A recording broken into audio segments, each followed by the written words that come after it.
Johnny, tell us about your project. Well, the project is called Movement. It is it's a conundrum of accumulators.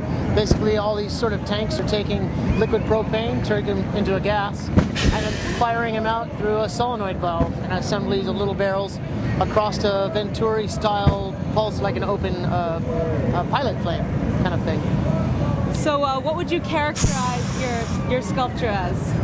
Well, this one, it's called Movement, although it doesn't really move itself.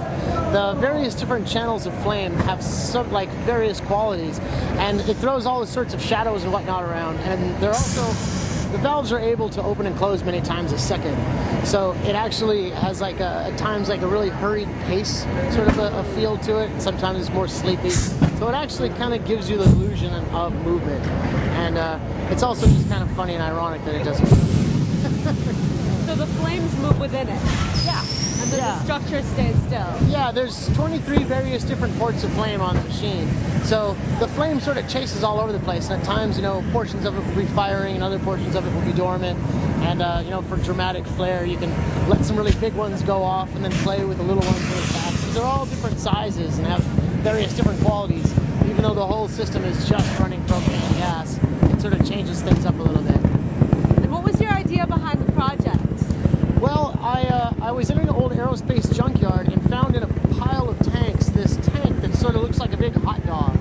And it was such an unusual shape, I thought that I wanted to turn it into something, and I just kept rooting around and grabbing different tanks and different valves and crud, brought them back to my shop and just basically started plumbing them all together and making little fixtures to hold them.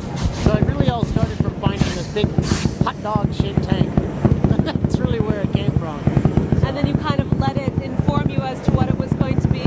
Yeah, absolutely. I had really no great intention of making it look like a big bush or anything, but I knew I wanted to sort of celebrate the parts without actually covering up like the plumbing and the pieces. I like to see them a lot.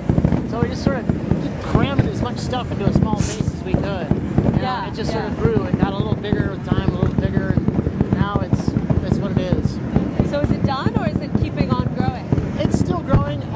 The shape itself is probably done, but the things that we're changing are making it hardier in high wind or more resistant to itself. You know, sometimes it'll sort of chew up some of its own bits and pieces, which we can replace.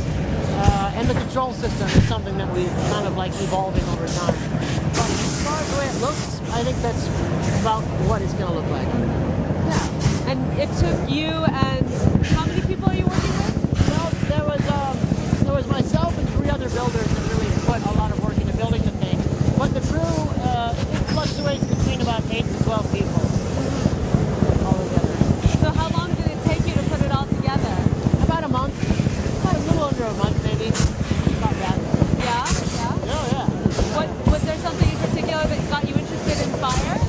Well, the robots have always had elements of fire, so I've used fire in like liquid-filled propane systems or liquid gas propane systems.